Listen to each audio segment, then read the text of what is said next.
Kambogon, chairman of the organizing committee, Kangwon leaders, and blessed family members conducted special prayers, made offerings to receive a Hyojongwon, and held a special memorial for Korean War veterans. In that way, they created a great spiritual foundation. Together with the UN ambassadors from 16 countries that sent troops to Korea during the war, they dedicated the 2018 Hopeful March Forward rally in Heavenly Unified Korea. Over the past year, they have appointed and educated 2,500 new peace ambassadors in 64 cities and 740 townships, and have successfully held 300,000 blessings.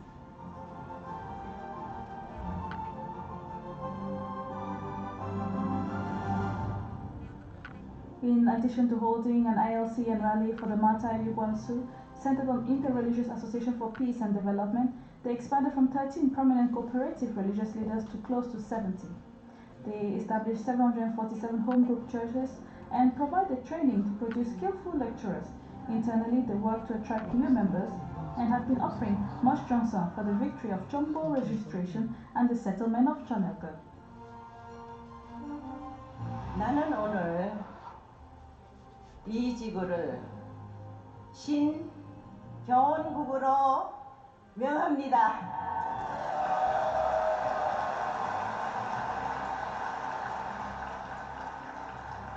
특히 이 지역은 16개국 참전 용사들이 처절한 전쟁을 치른 곳이기도 합니다. 그들이 흘린 피가 이제 이 민족을 통해서 세계를 하나로 묶을 수 있는 하늘 부모님 아래 인류 한 가족의 꿈을 실현하는 그날이 오늘인 것을 명심해 주기 바랍니다. True father's life and works are now being completed through mother's love. True parents again convey the message of hope, a heavily united Korea through the heavenly nation of Gyeongwon. Through words of grace and blessing that will come on this day, and serving our heavenly parent, the Chaneguk vision of a heavenly world will emerge. May we become central families that share the true blessing to all parts of the world.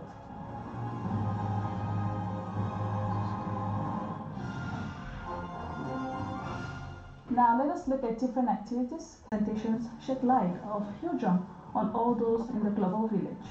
They spotlighted anti-global warming projects to reduce carbon dioxide emissions and home designated for healthy, happy lives.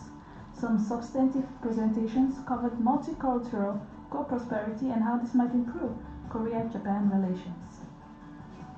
On that day, they discussed topics and presented projects on cooperation between Japan and Korea. They sang songs about peace and harmony. The wonderful finale was a cultural festival that included 10,000 young people from Western Japan.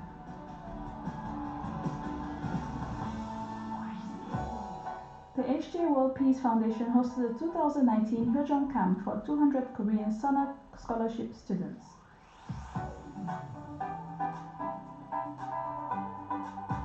Secretary General Lee Kyung-do gave lectures on Shincheong, Chunyang, and Isun-shin, clearly explained the spirit of loyalty and filial piety and emphasized that they should become Hyojong-rang centered on true parents.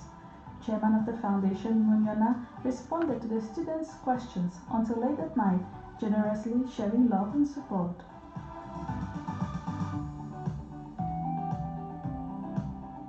Through the 2 days, they engaged in group discussions about Hyojong-rang, heard presentations on pursuing dreams, and did a big group project to discover their strength. The students realized that by becoming Hyojong-rang, they will contribute to the future of a heavenly country, Chonelguk, and inherit heavenly parents and true parents' dream. Around 50 college mentors came to the mentoring camp that WFWP co-hosted. 60 people from 45 towns came to become instructors for the second semester. Before they started, they promised to fulfill their mission given by true parents with a joy and become true teachers and true honors.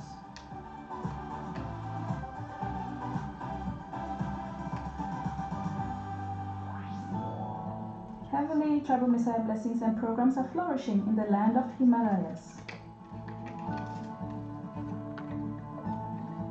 At the blessing ceremony held in the city of Ramduni, about 1,085 couples participated in the blessing ceremony. For the event, the deputy mayor spoke, praising our beloved true parents, congratulating them, and pledging his support for the Family Federation activities.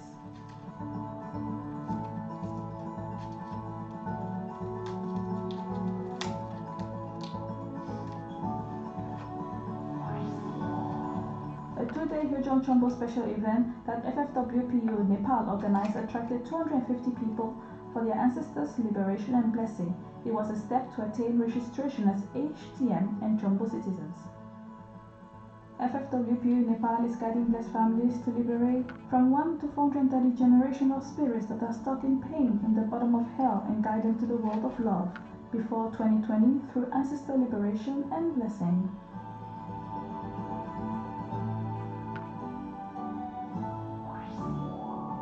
The Hyojong Academy of Arts and Sciences held a workshop for leaders of Heavenly Unified Korea.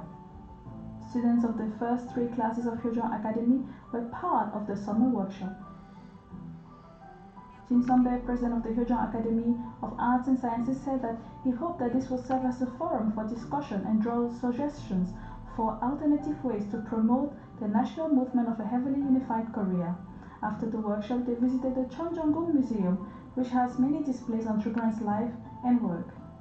There were many lectures from various perspectives, and it touched the different people, and they could understand Heavenly Parents more in detail.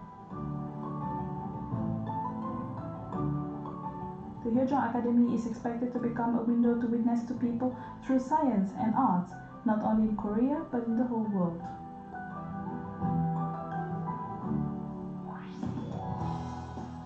The Korea Religious Association held a Peace Cup tournament with religious leaders for a Heavenly Unified Korea. Along with a team of North Korean defectors, 8 teams including the International Christian Missionary Association and the Cheonlye-kyo Church brought all together around 500 athletes and supporters of the tournament. Through this sporting event, they could display harmony among different religious groups. On that day, a lot of rice and various donations were also made.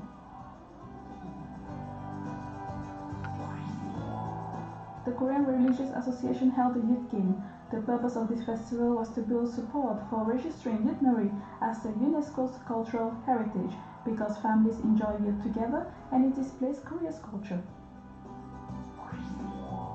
A Peace Ambassador Conference in North Jeolla Province featured lectures on security and unification, which 400 leaders with various backgrounds attended. The seminar was held under the theme, "With the People's Power, we can open the new era of Heavenly Unified Korea." Song Kwon-sok, chairman of the Korean Federation for the Movement of Unification of Korea, who chairs the Unification Educational Council of Unification Ministry, gave a lecture on the topic. A diverse crowd of leaders in North Jeolla Province gathered to discuss how to overcome the situation on the Korean Peninsula and reach a new era as a Heavenly Unified Korea. The government of Mauritius supports the Hyojong Character Education Project that WFWP conducts. WFWP organized a family peace meeting with young people and gave them talks on different topics: peer love, youth behavior, character guidance, and teenage pregnancy. They also had educational outings, including a family peace work and a fun sports day. After they received support from the government, they could educate over 20 dedicated lecturers. FFWPU Zimbabwe held a 7-day Divine Principle workshop for new members. The content of the workshop touched the participants who promised to work full-time to support True Mother's vision and God's providence in Zimbabwe.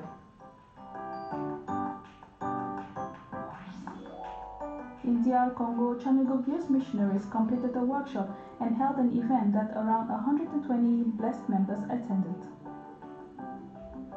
A ceremony marked a new start for these young missionaries who offered their sincere Johnson over the past year. A new journey in their lives has started today.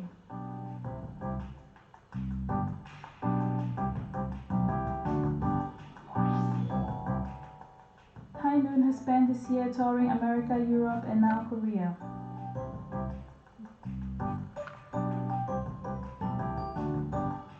Their first event in Korea was in Gyeongju. From there, they went to Ijeonbu, Busan, Yeosu, Chungwon, Naju, and Cheonan. In 2 weeks, they went to 8 churches. The education team from Heavenly America gave lectures on absolute sex and fulfilling God's hope for the blessed couple, their relationship, and they discussed a wide variety of issues from addiction to pornography and how to protect our family through true parents' teachings.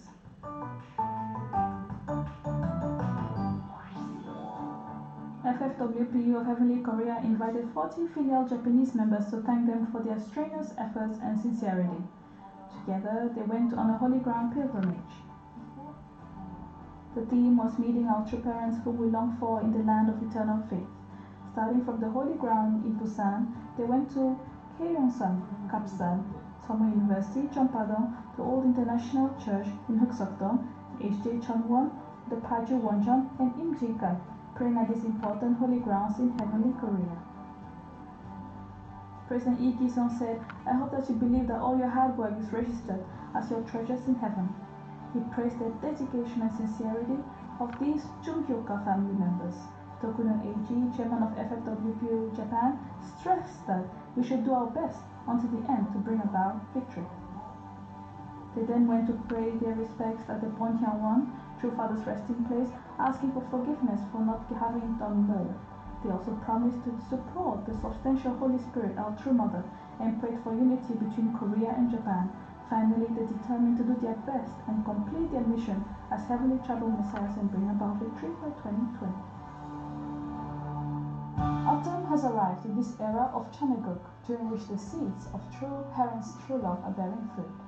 This week, Peace TV will broadcast live the 2019 Rally of Hope to advance the peaceful reunification of the Korean Peninsula from the heavenly nation of Gyeongwon, which will begin on Sunday, September 29th at 12:30 p.m. Korean time. We hope that many of you will join us for the broadcast of this event, which will mark another important step in the establishment of a heavenly unified Korea. This edition of HD Global News ends here. Thank you for being with us, and may God bless you. Thank you.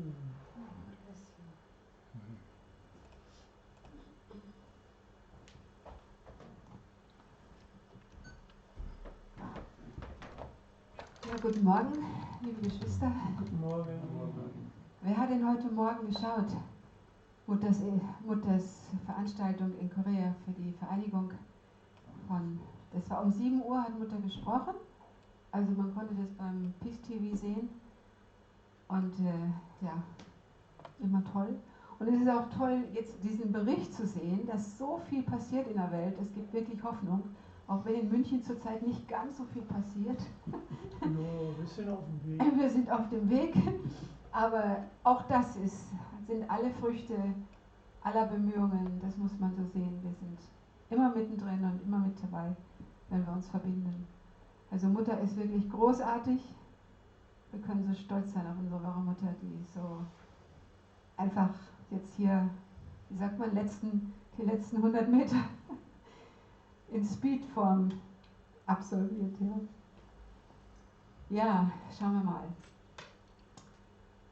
Ja, lasst uns hier unseren Gottesdienst beginnen. Lasst uns aufstehen und unseren himmlische Eltern und unsere Eltern begrüßen.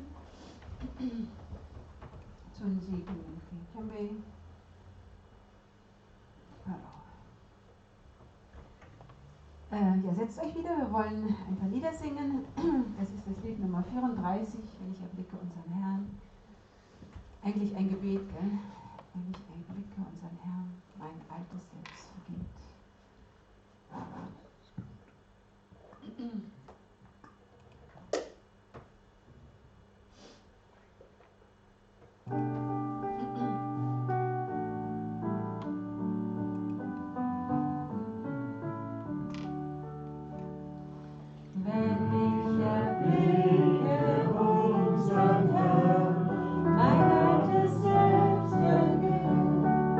So stirbt die Welt.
seine Güte ist und seine Liebe zu mir.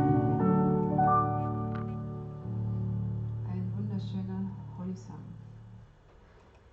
Wir wollen noch ein Lied singen, es ist Farbe. Bitte laut und kräftig mitsingen.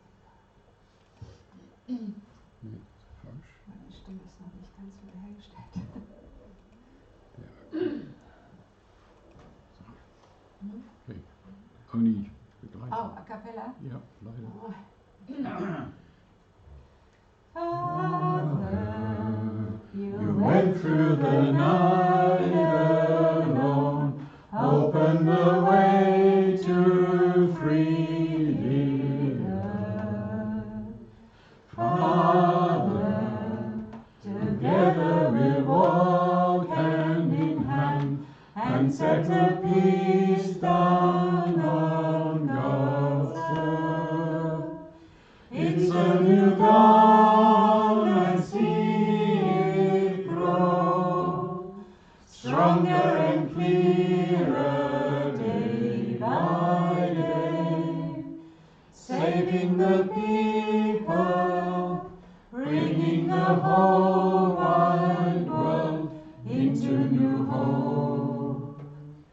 Father, wherever you go, we'll go, follow your tracks which lead us home.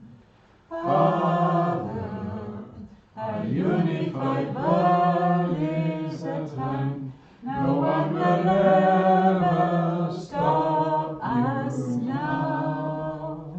It's a new dawn, I see it grow, stronger and clearer day by day, saving the people, bringing the whole wide world into new hope.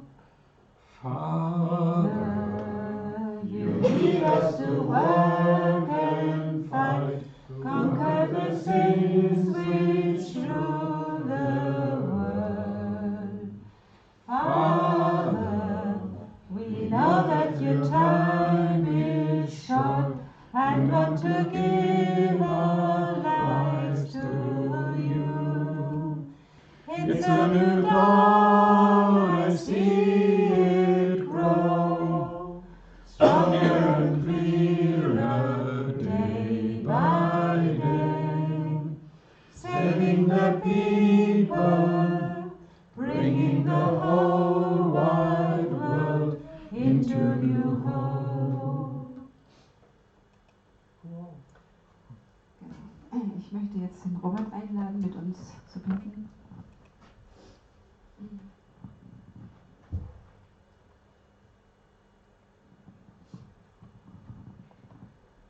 Guten Morgen, liebe himmlischen Eltern. Wir sind dankbar, dass wir hier zusammen sein können in dieser historischen Zeit, unsere wahren Eltern zu unterstützen. Und wir hoffen und beten, dass unsere wahre Mutter zu ihren Lebzeiten das große Lebenswerk Vaters und Mutters, der wahren Eltern, vollenden kann. Und wir beten jetzt und begleiten sie in unseren Gebeten, wenn sie jetzt so große Touren wieder unternimmt. Zuerst Sao Tome y Principe, jetzt Korea, dann Japan, dann Europa. Himmlische Eltern, wir beten, dass sie gesund sein kann, dass sie alles gut schaffen kann, den Jetlag und so weiter, all diese Bemühungen, die sie auf sich nimmt, um die Welt zu schütteln und auf den Kopf zu stellen, dass eine neue Welt entstehen kann, eine Welt unter einem Gott, eine Familie unter einem Gott, so wie sie das jetzt immer wieder ausspricht. Und wir wünschen uns, dass wir auch unsere Erde wiederherstellen kann, dass sie wieder sauber werden kann, dass sie nicht verschmutzt wird dauernd von uns und dass wir schließlich alle miteinander glücklich sein können auf dieser wunderbaren Erde, auf diesem wunderbaren Planet, den du für uns geschaffen hast. Wir beten dankbar jetzt und beten, dass du bei uns sein kannst bei diesem Gottesdienst und durch Agnes sprechen kannst. Das wünschen wir uns im Namen aller als gesegnete zentrale Familien. Amen. Dankeschön. Ja, bitte setzt euch. Okay? Ja.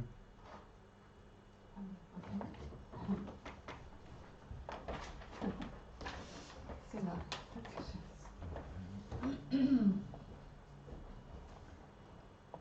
Worte von Vater.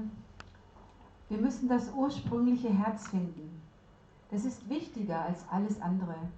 Wenn wir uns auf das Herz konzentrieren, können wir alles überwinden. Wenn wir aber nicht diesen Weg gehen, dann werden wir alles verlieren. Gott wird euch jedes Mal beschützen, wenn ihr euer Herz gebt. Selbst wenn ihr kein greifbares Erlebnis habt, werdet ihr sicherlich Gott nahe kommen, wenn ihr immer mit einem solchen Herzen lebt. Ihr müsst mit dem Herzen schauen, mit dem Herzen zuhören, mit dem Herzen sprechen und mit dem Herzen handeln. Ihr müsst mit der Bestimmung des Herzens leben. Seht Dinge nicht selbstbezogen, sondern mit dem Wunsch, Liebe zu geben. Schaut eine Person, die euch hasst, mit Liebe an, und sie wird sich schließlich ändern. Sendet Botschaften der Liebe aus an die um euch herum. Reißt eure alte Sicht heraus und ersetzt sie mit neuen Augäpfeln der wahren Liebe. Adjo.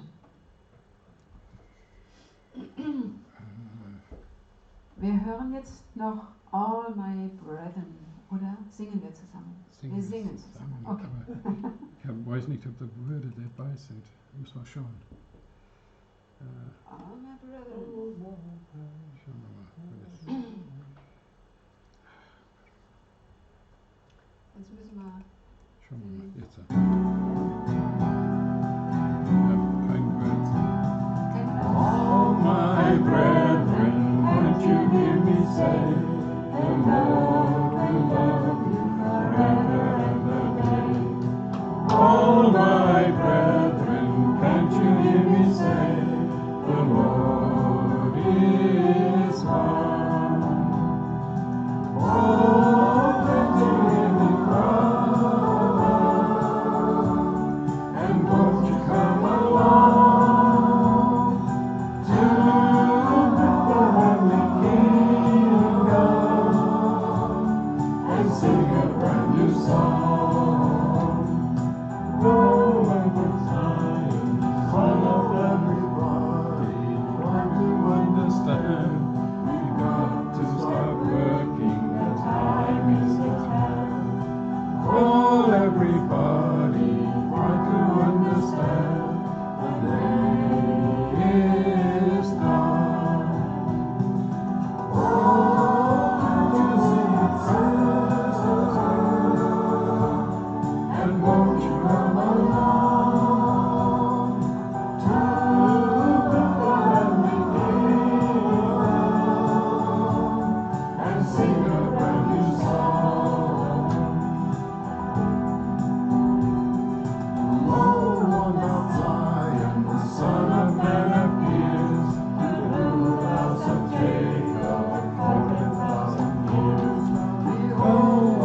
Dankeschön. So aus dem Gedächtnis. Gut, dann möchte ich jetzt die Agnes einladen. Herzlich willkommen.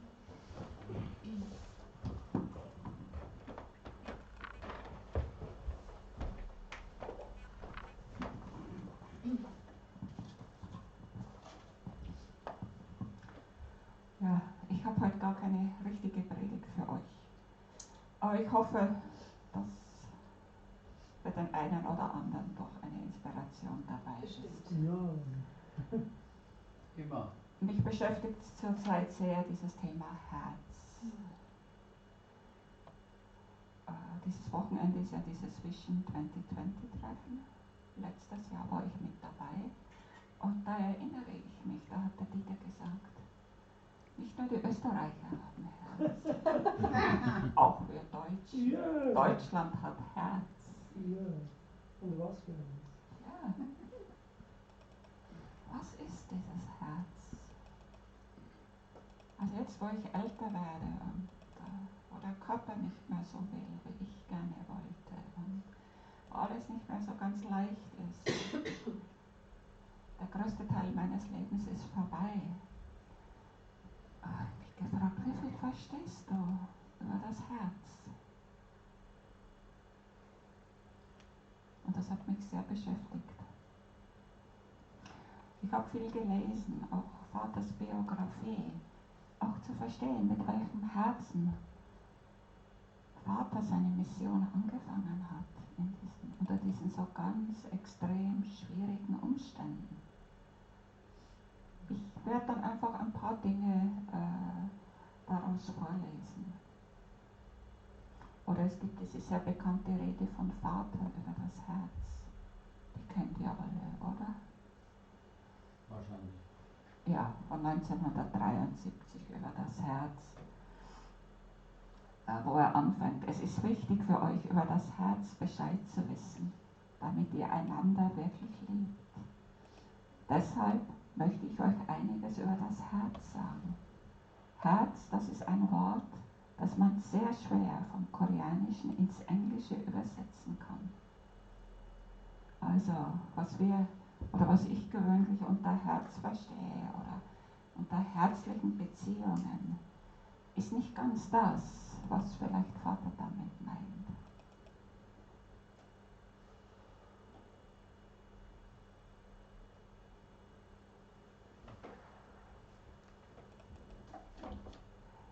Ich hatte ja angefangen, die Prinzipien nochmal ganz durchzulesen. Und das erste Kapitel hatte mich wirklich, war eine neue Offenbarung für mich.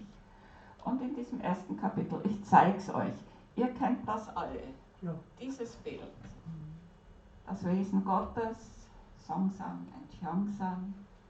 Und wir haben hier das Innere Gottes, also der innere Aspekt, das umfasst den Intellekt, Gefühl, Wille, Ideen, Gesetze. Und das Äußere Gottes, diese universale Ursprungsenergie. Aber dann heißt es, das Wesentlichste von Gott ist das Herz. Und da wir Menschen nach dem Bilde Gottes geschaffen sind, haben auch wir dieses Herz. Jeder Mensch hat dieses Herz. Natürlich sollte das Ideal, Gottes Ideal war gewesen, dass wir in Resonanz treten können mit diesem Herzen Gottes. Und das schaffen wir nicht so ganz, das funktioniert noch nicht so ganz bei uns. Und ich denke, das ist unsere Lebensaufgabe, dahin zu kommen, in diese Resonanz, direkte Resonanz mit dem Herzen Gottes.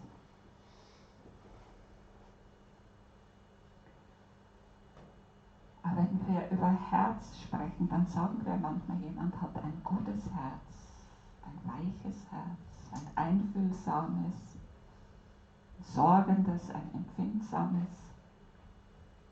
Aber wir sprechen auch davon, dass jemand ein hartes Herz hat, ein versteinertes.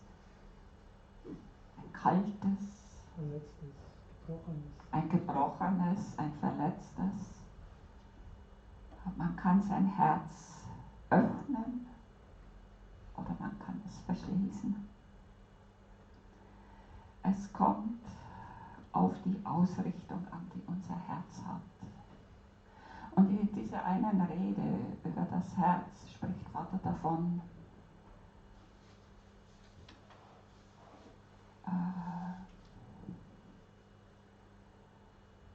damit das Herz ausgedrückt werden kann, damit die Liebe fließen kann, hat Gott den Menschen als Mann und Frau erschaffen. Und er sagt, wenn wir dieses Gegenüber haben und je mehr wir vereint sind mit diesem Gegenüber, umso größer wird die Liebe und unsere Freude. Und er spricht darüber, je mehr dann dieses Subjekt und Objekt, ob das jetzt Mann und Frau ist oder jemand anderer oder es kann auch eine Idee sein, es kann ein Kunstwerk sein, es kann irgendwas anderes sein. Je größer diese Einheit ist, je kleiner der Abstand ist zwischen Subjekt und Objekt, umso näher kommt Gott. Also wenn unser Geist und unser Körper so nahe zusammenkommt, dann ist Gott gleich hier. Wenn es aber so weit auseinander ist, dann ist Gott weit weg. Also, als ich diese Rede gelesen habe, ich habe sie so oft gelesen, aber es ist, man entdeckt immer wieder was Neues. Und das war für mich diese Offenbarung diesmal.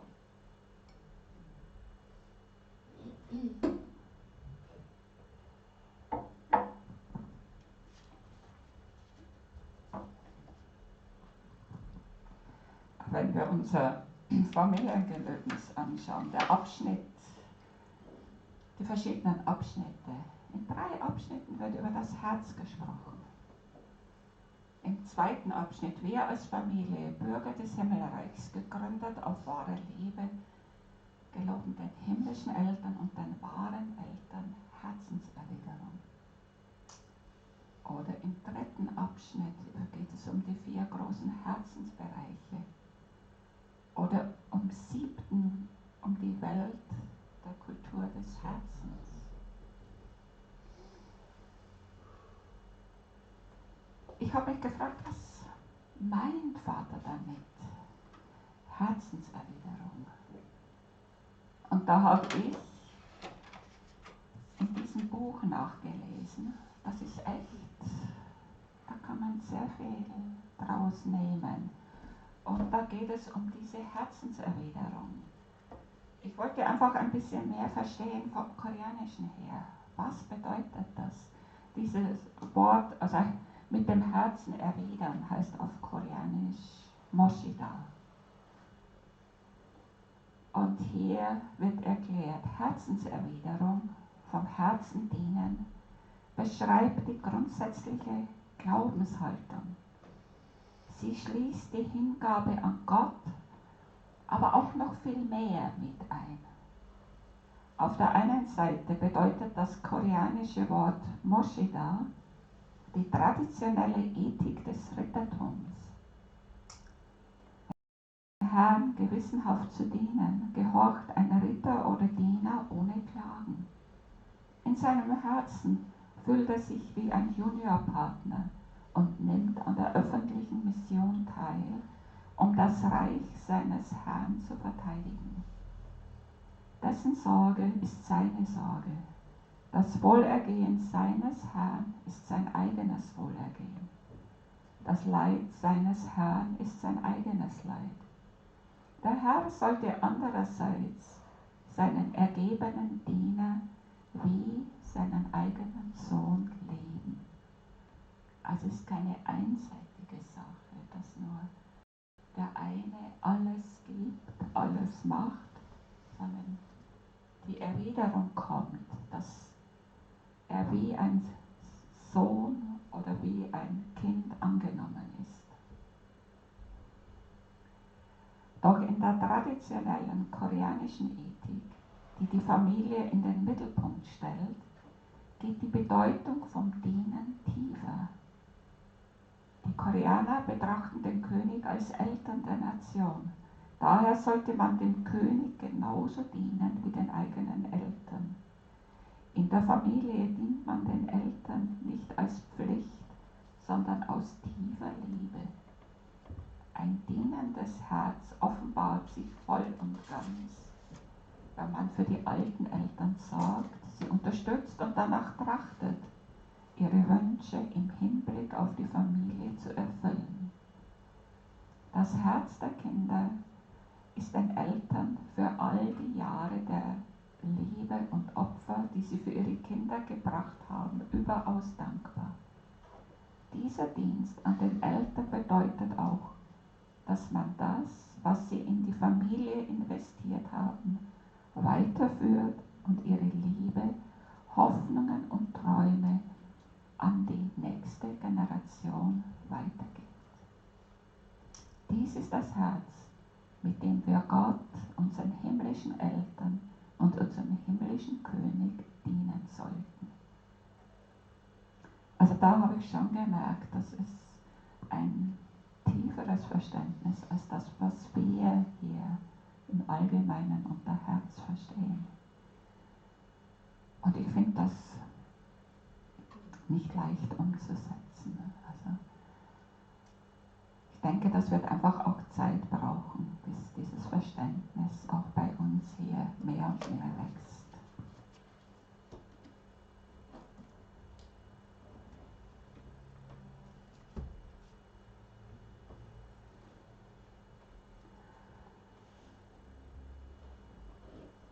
Und dann habe ich auch etwas in Vaters Biografie gelesen. Einfach weil ich mir das nochmal ins Herz, also nochmal hören wollte, oder mit welchem Herzen Vater seine Mission angefangen hat oder Vater gelebt hat. Jetzt hoffe ich, dass euch das nicht langweilt. Also mich hat es inspiriert, das nochmal einfach zu lesen und zu hören.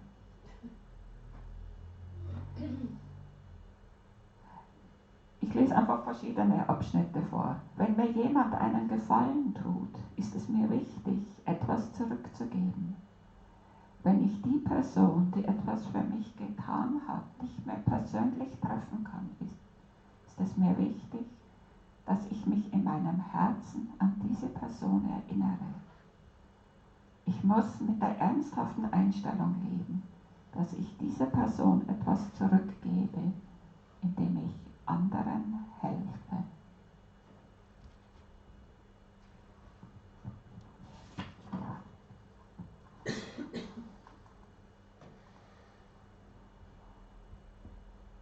Oder in einem Kapitel, da erklärt er, als er in Seoul gelebt hat, dass Seoul eine sehr große Stadt ist und von einem Ende zum anderen zu kommen, gab es eine Straßenbahn.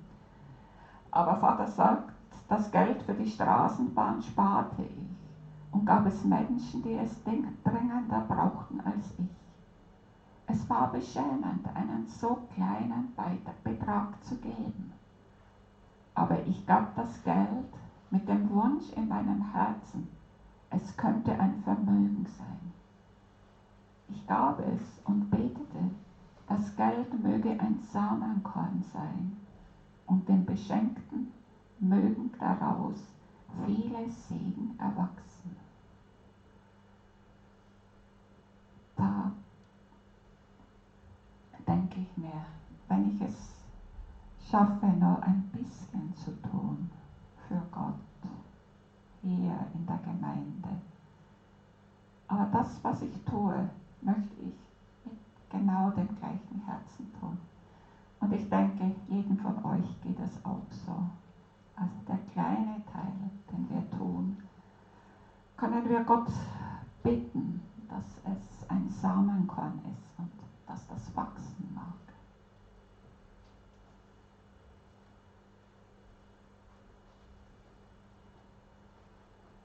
Noch ganz kurz ein paar Sachen.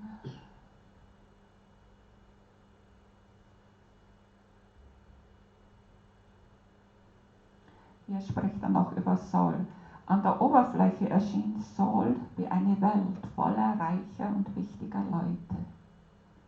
In Wirklichkeit war die Stadt aber voller armer Menschen. Viele Bettler, nur in Lumpen gekleidet, lebten unter der Brücke, die über den Han-Fluss führte.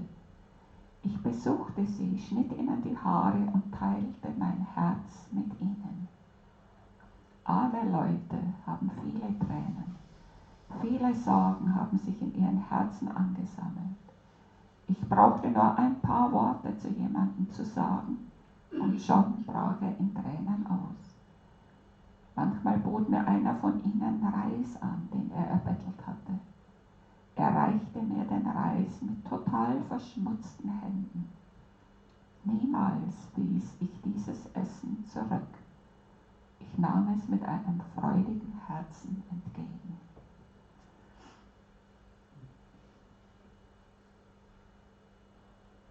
Ich kann mit jedem gut auskommen. Wenn eine alte Frau zu mir kommt, kann ich ihr Freund sein. Wenn Kinder kommen, kann ich mit ihnen spielen. Ich kann mit jedem Menschen eine Herzensbeziehung haben, wenn man ihm mit Liebe begegnet.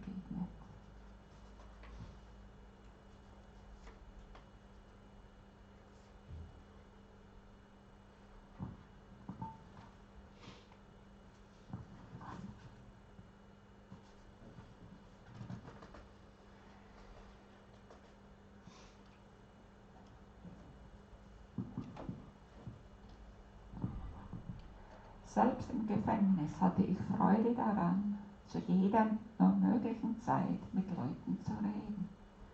Es gab immer Leute um mich herum, die gerne zuhörten, was ich zu sagen hatte. Selbst im Hunger und in der Kälte des Gefängnislebens lag Wärme darin, mit den Menschen zu teilen, mit denen ich eine Herzensverbindung hatte. Aus den Beziehungen, die in Hungnam entstanden, blieben wir 12 Menschen, die sowohl Kameraden als auch eine Familie für mich waren und mit denen ich den Rest meines Lebens verbringen könnte.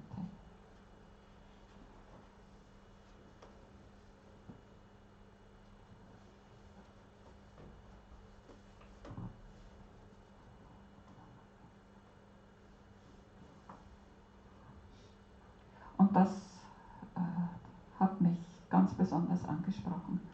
Warum nur hat Gott gerade mich gerufen? Fragt sich Vater. Jeder von uns kann sich das fragen. Es sind so viele Menschen in Deutschland, so viele Millionen. Warum konnte Gott uns rufen? Im Alter von 90 Jahren wundere ich mich jeden Tag darüber, warum Gott gerade mich gerufen hat. Warum hat er aus all den Menschen auf der ganzen Welt ausgerechnet mich ausgewählt? Es war weder wegen meines besonderen Aussehens oder hervorragenden Charakters, noch wegen meiner starken Überzeugung. Ich war nur ein unauffälliger, unbeugsamer, alberner Junge. Das, was Gott in mir gesehen hat, muss die Ernsthaftigkeit meines Herzens gewesen sein, das ihn mit Tränen der Liebe suchte. Und ich denke, Gott konnte uns rufen, weil wir mit unserem Herzen auf den Ruf Gottes geantwortet haben. Sonst wären wir nicht hier.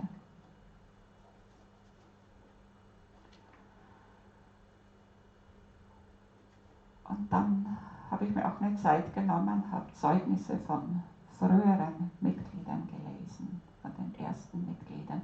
Einfach, um mich so ein bisschen damit zu verbinden, mit welchem Herzen sind Sie Vater nachgefolgt. Jetzt weiß ich nicht, wird es zu lange oder kann ich noch ein bisschen? Nein, ist okay. Und zwar ist dieses Jahr im August die Frau von Präsident Jo gestorben. Vater hatte einmal etwas über ihn gesagt und das möchte ich kurz vorlesen. Ich wusste, dass der verkrüppelte Körper von Präsident Jo in seinem Leben eine schmerzhafte Belastung gewesen war. Er starb nicht an einer Operation, sondern an einer anderen Krankheit, die er während der Operation entdeckt hatte.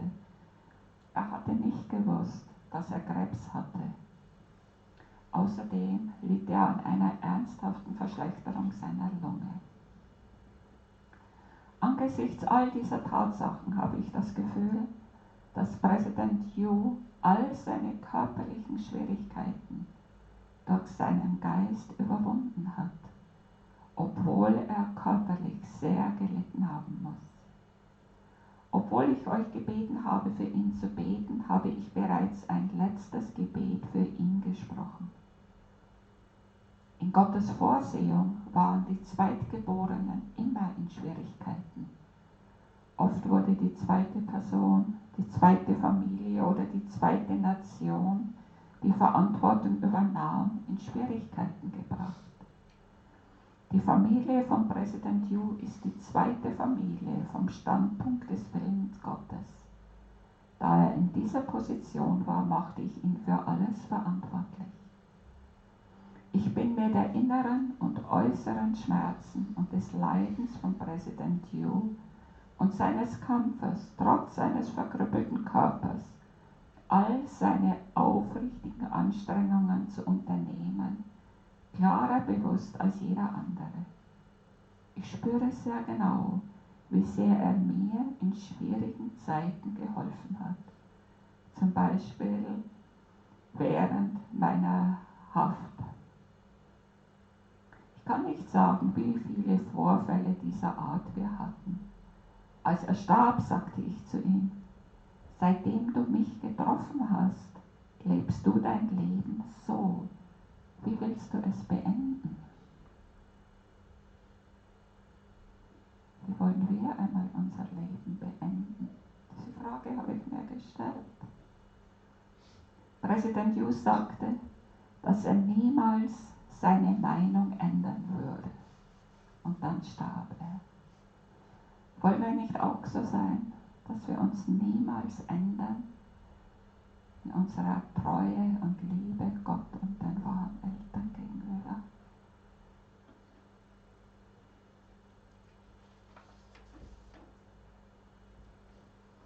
Und dann hatte ich noch ein Zeugnis von eines der ersten Mitglieder unserer Kirche, eine Frau Kim in Ju.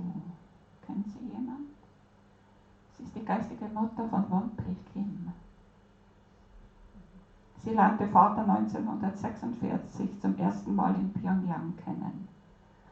Sie ist die Tante von Wonpil Kim, den sie Vater vorgestellt hat. Vater war auf Gottes direkten Befehl nach Nordkorea gegangen und suchte dort nach der christlichen Grundlage, die auf seine Lehren reagieren und ihm folgen konnte. Und das Zeugnis von Frau Kim wirft ein Licht auf diese schwere Zeit, als Vater gerade mit seiner öffentlichen Mission begann. Und dieses Zeugnis hat diese Frau Kim 1983 in Amerika, in New York gegeben. Ich werde nicht alles vorlesen, das sind ein paar Seiten. Es war aber so, sie hat Vater getroffen, wurde seine Nachfolgerin, aber hat sehr viel Verfolgung von ihrer Familie gehabt. Sie sagt, ich schlich mich raus, um Vater zu sehen. Es gab so gut wie keine Möglichkeit, dass ich Vater sah, um etwas über die Bibel zu lernen.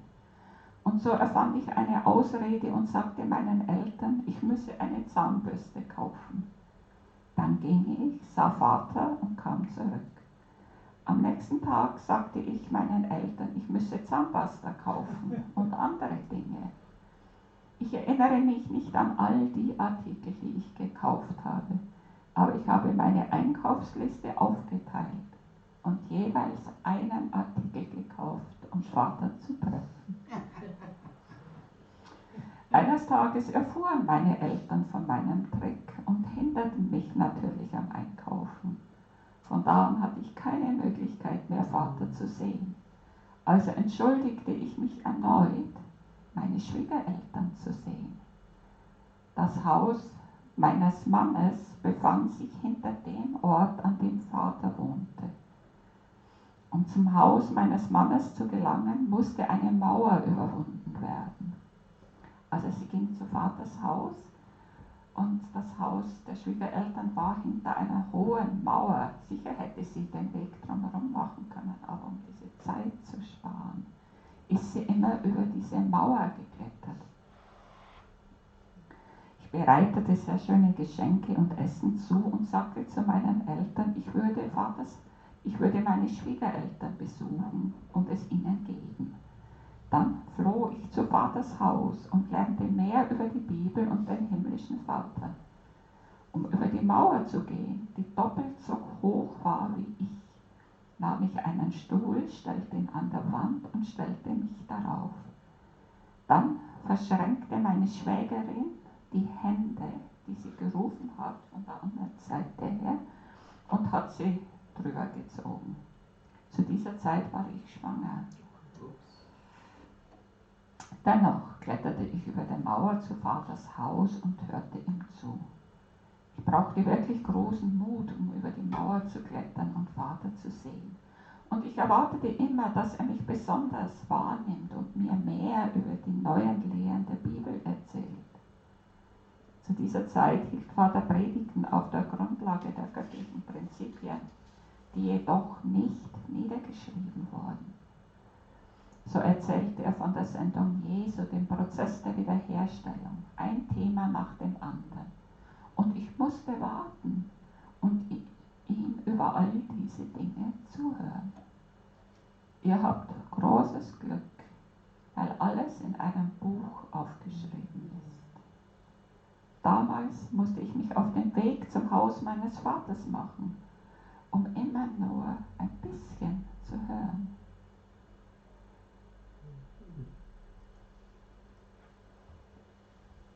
Vaters sehr lange Gebete. Sobald Vater anfing zu beten, hörte er lange nicht auf. Und ich war so frustriert und manchmal so wütend, weil ich mir die Mühe gemacht hatte, ihn zu sehen und seine Worte zu hören. Und er fing an zu beten und kam scheinbar nie zu Ende.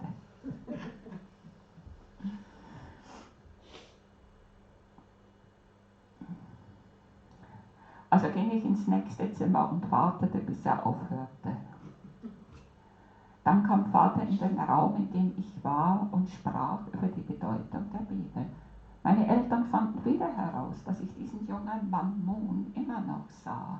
Und dieses Mal schlossen sie mich in mein Zimmer, in mein Haus ein und ließen mich nicht einmal kochen oder irgendetwas tun. Meine Mutter hat mich immer noch geschlagen, aber nach einiger Zeit gab sie auf. Schließlich gaben meine Eltern meinem Mann die Erlaubnis und sagten, jetzt musst du sie schlagen und sicherstellen, dass sie nicht geht.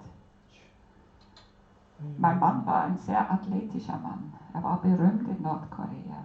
Außerdem war er Gymnastik- und Sportlehrer. Ich war komplett in meinem Haus eingesperrt und zu dieser Zeit wurde meine Tochter geboren. Es war Januar und sehr kalt. Mein Zimmer hatte ein Glasfenster, aber es wurde von außen durch Holz ersetzt. Wahrscheinlich, dass die Kälte nicht so reinkommt, so dass ich nichts sehen konnte. Ich konnte weder Vater noch die Mitglieder sehen. Aber da war ein kleiner Riss im Fenster und ich habe im Winter nach draußen geschaut und konnte sehen, wie die Mitglieder vorbeigingen. Ich konnte Wonpil Kim und einige andere sehen. Schon das Vorbeigehen erfüllte mich mit so viel Wärme und Freude. Obwohl ich in meinem Zimmer eingesperrt war, erhielt ich immer noch Offenbarungen von Gott. Ich habe alles aufgezeichnet und diese Notizen an das Mädchen weitergegeben, das in meinem Haus arbeitete, um sie dem wahren Vater zu geben. Aber immer noch wollte ich Vater persönlich sehen. Als einmal mein Mann und meine Eltern das Haus verlassen hatten, schlich ich mich hinaus, um Vater zu sehen. Meine Mutter fand es wieder heraus, aber sie würde nichts tun, da sie mich bereits aufgegeben hatte.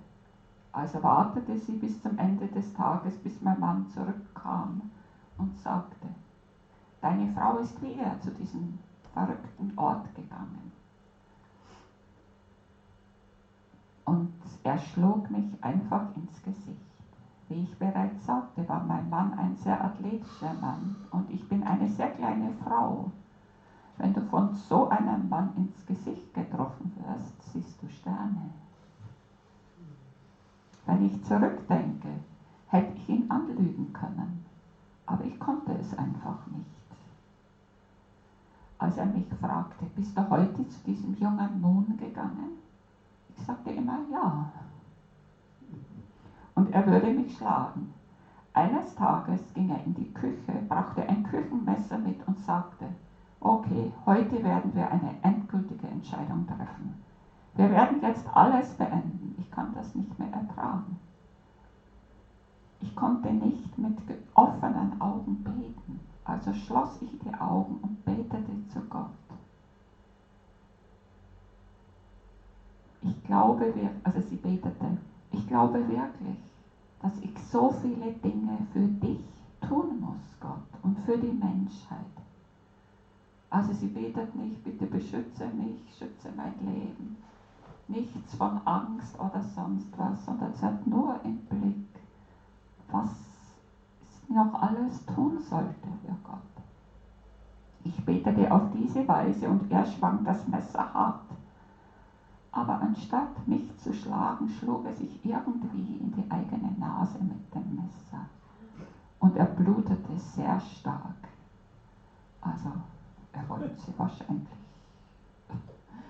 Aber, ja.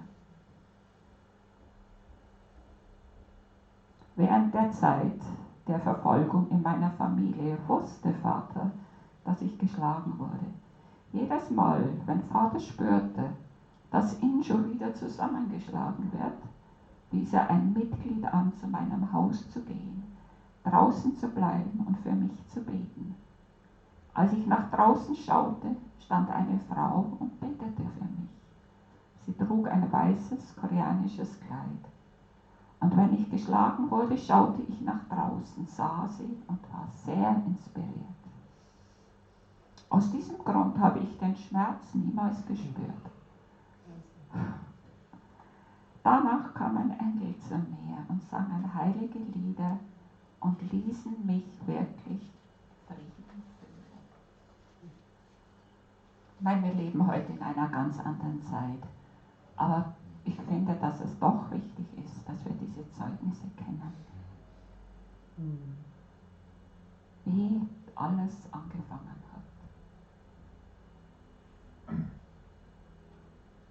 Ich meine, das geht noch weiter, aber dieses Zeugnis hat mich so angesprochen. Einfach diese Herzensbeziehung, die diese ersten Mitglieder mit Vater hatten. Und dass das aber, es war furchtbare Verfolgung und Leid, aber auf der anderen Seite sagen sie auch, es war so viel Freude. Sonst hätten sie das nicht schaffen können. Ja, dieses Herz, das möchte ich auch finden und verwirklichen.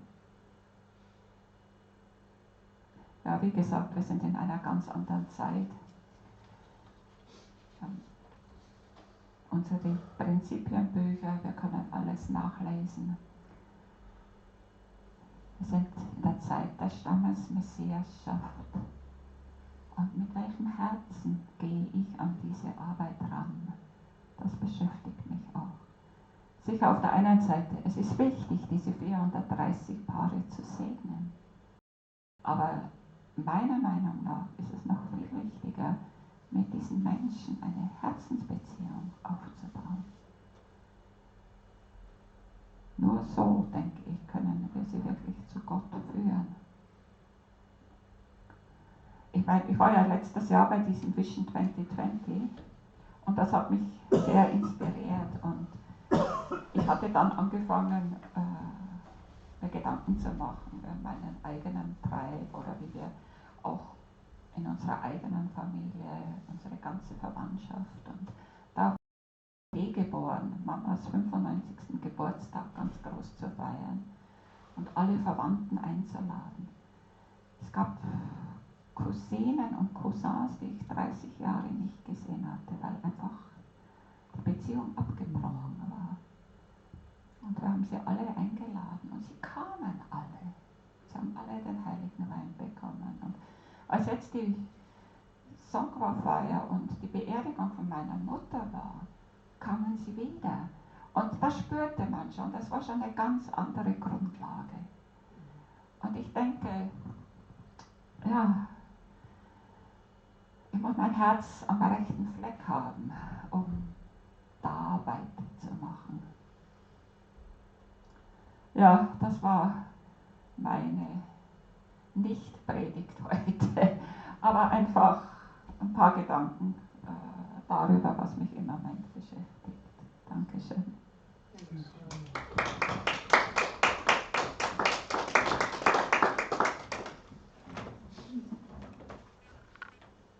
Hoffentlich hat er sich bekehrt, dieser Mann. Das kam noch. Ah ja. Später hat er einen Vortrag gehört von einem Professor von irgendeiner Universität. Und dann kam er nach Hause zu seiner Frau und sagte, heute habe ich verstanden, dass nun, dass das eine gute Sache ist. Und dann kam die ganze Familie zur Kirche, ihre Kinder wurden gesegnet. Ja. Ja.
Liebe Agnes, deine Nichtpredigt war eine super Predigt. Vielen Dank. Es ist interessant, dass diese Frage nach dem Herzen, das beschäftigt uns sicher alle, mich auch. Und ich habe immer wieder die Erfahrung gemacht, wenn man durch die Autobiografie geht und immer mal wieder liest, auch kleine Abschnitte und so, begegnet man immer wieder Vaters erstaunlichem Herzen. Und das muss man aber sacken lassen können in einem selber. Und dann ist da noch der Alltag. Es gibt da die Theorie und die schönen Worte und die schönen Geschichten und dann gibt es den Alltag und die Realität. Und das ist eben diese Kunst, dieses Herz rüber zu retten in die ganz alltägliche Realität und zu sagen, okay, wie begegne ich demjenigen, der mir im Moment irgendwie scheinbar was will oder mich falsch beurteilt oder ne, so in dieser Richtung oder irgendwie ungerecht man sich behandelt fühlt oder sonst was und bleibt das Herz dann trotzdem, kann es so liebevoll bleiben und über den Dingen stehen und einfach das Kostbare in dem anderen sehen, so wie Gott ihn sieht. Ja. Also das ist wirklich eine große Aufgabe, die keinem von uns erspart bleibt, weil jeder muss da an sich selber arbeiten. Auf jeden Fall vielen Dank, wunderschöne Predigt. Ja, jetzt hast du das Programm mitgenommen oder? Bin ich gerade. Ah, hier ist es, okay. Gut, genau. Gut, dann singen wir unser Lied zur Kollekte, wollen wir die Kollekte einsammeln. Nummer 19 singt Hosanna immer da, unser Lieblingslied.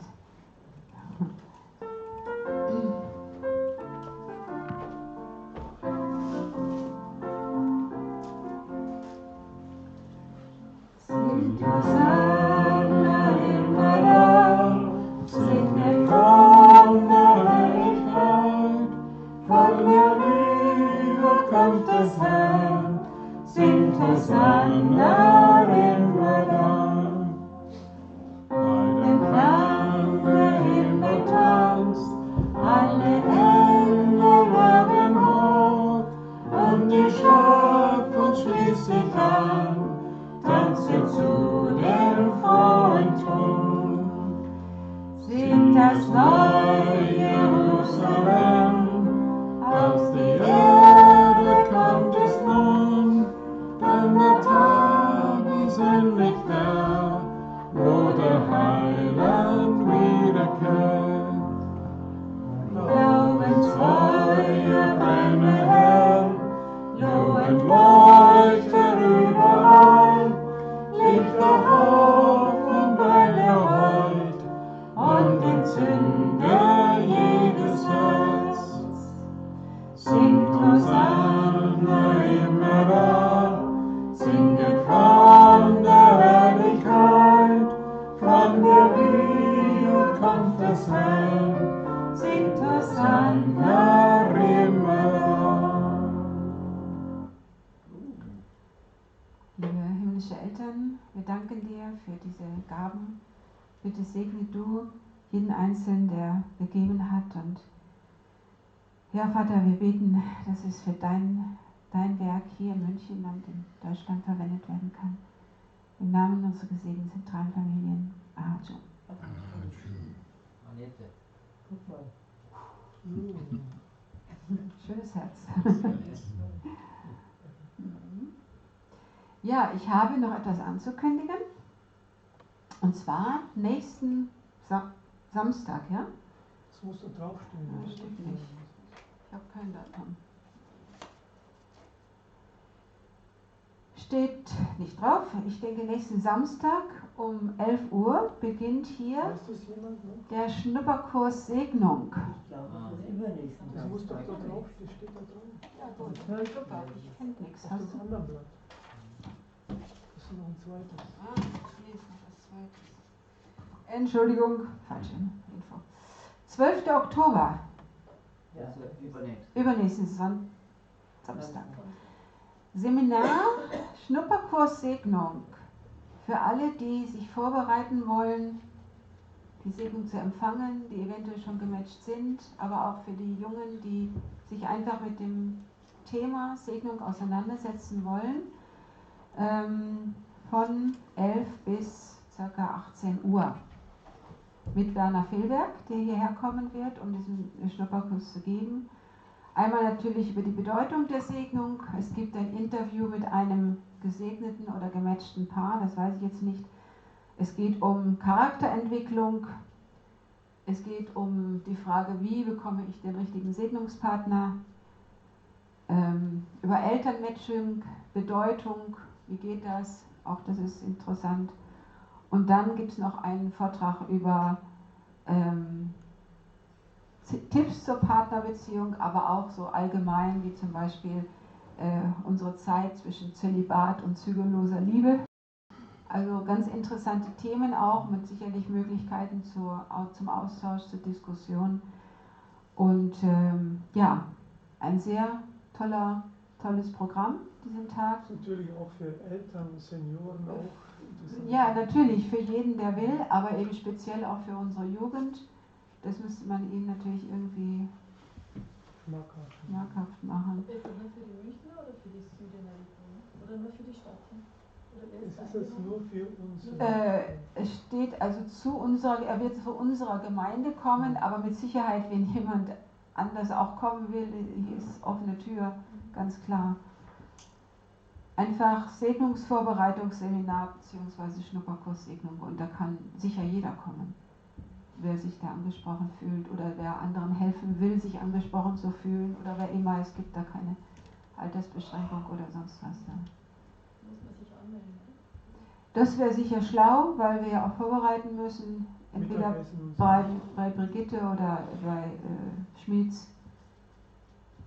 Ja? Brigitte, ich weiß nicht. Also auf jeden Fall, ja. Die Jugendlichen sollten mindestens 16 Jahre alt sein, steht hier. Jeder ist zu diesem Seminar eingeladen, auch wenn man keine eigenen Kinder hat oder keine eigenen Kinder teilnehmen. Ach so, Anmeldung erbeten unter E-Mail sj.schmied@online.de. Aber das hat doch jeder bekommen, oder? Ich weiß nicht. Also das haben wir schon die letzten Sonntage immer verkündet. Ich hänge es mal draußen hin. Und dann kann man... Ich habe es rausgeschickt. Hast du es rausgeschickt? Das müsste eigentlich jeder haben. Ja, aber du kannst es nochmal schicken. Ja. Ja, das wäre vielleicht schlau, dass man es nochmal in Erinnerung ruft, weil ich hatte es auch nicht mehr so richtig in Erinnerung. Also ich hänge es mal an das schwarze Brett in der Küche, dass jeder nochmal eventuell auch nochmal abfotografieren kann oder so, nochmal zu schauen. Genau. Was gibt es noch zum Ankündigen?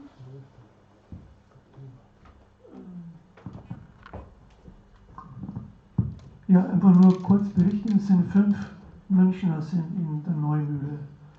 Der Stefan und Jesuk und Magda und der Wolf und der Sebastian Mahler sind auch dort. Ja. Also wenigstens, insgesamt seien ungefähr 100 dort. 100 Geschwister sind in der Neumühle gerade. Und die haben heute früh alle versammelte Mannschaft geschaut, das Video, wo Mutter spricht. Also es ist wohl gute Stimmung dort in der Neumühle. Ja. Und wir haben jetzt noch einen Monat, bis die wahre Mutter nach Albanien kommt. Und dahin, also einmal gibt es jetzt jeden Mittwoch von 8 bis halb 9 und jeden Samstag von 8 bis halb 9, also abends, gibt es einen europäischen Gebetsaufruf, eine Zoom-Konferenz, Zoom-Gebet. Das ist nicht länger als eine halbe Stunde, ziemlich punktgenau fängt es an, punktgenau hört es auf. Also man muss nicht denken, dass da jemand stundenlang so spricht oder so. Das fängt an mit Hand okay, es fängt an mit Gebet, dann liest jemand was vor, das sieht man auch auf der Screen, sieht man die Speech, und dann ist noch 7 Minuten Gebet und dann ist Schluss. Also da wurden wir gebeten, also dass alle teilen, dass so viel wie möglich teilnehmen, wer Zeit hat. Am letzten Mittwoch waren nur 140 Computer angeschlossen. Das heißt, ungefähr 300-400 Geschwister aus Europa haben damit gebetet.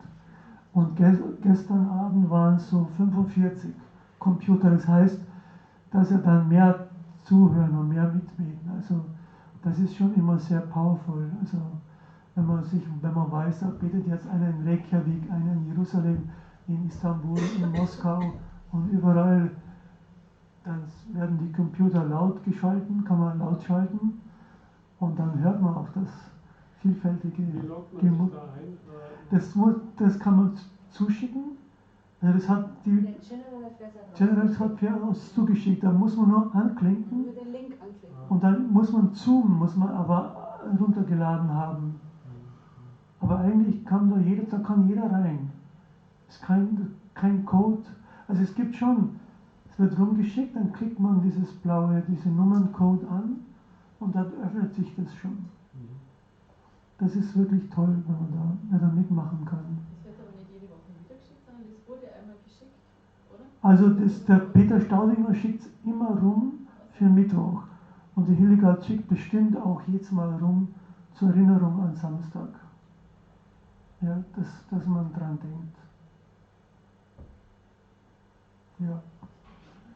Ja, und wer halt da hinfahren will nach Albanien, der sollte jetzt schon am besten buchen. Ja. Ich weiß nicht, zum Beispiel die Roswitha Claxton aus London, unsere Schwiegermutter von Roman, die hat schon gebucht und so. Also das ist, glaube ich, nicht gar so teuer, so ein Flug nach Albanien. Man müsste halt jetzt schon buchen am besten. Und man darf nicht erwarten, dass man abgeholt wird. Man muss selber dann einen Weg finden mit Taxi oder mit Bus oder irgendwas. Hinfahren ist halt schwierig. Man müsste da runterfahren, das ist ja 2000 Kilometer oder was. Das ist schwierig da. Man müsste fliegen. Also der Mike Balcom hofft, dass so viel wie möglich kommen, aber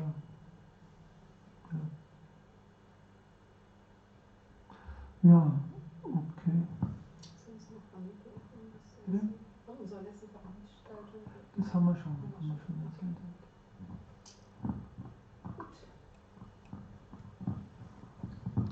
Okay, hat sonst noch jemand etwas zu verkündigen? Sonst beschließen wir jetzt hier unseren Gottesdienst. Dann stehen wir auf und singen noch Uriel.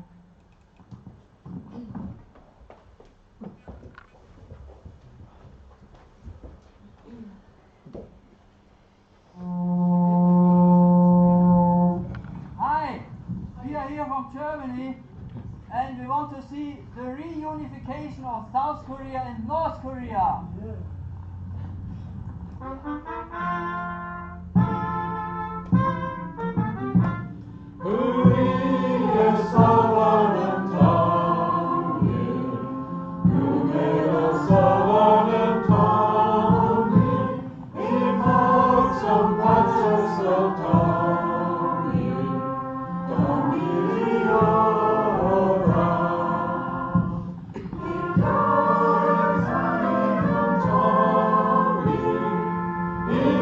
In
wünsche allen einen schönen Sonntag und eine gute neue Woche.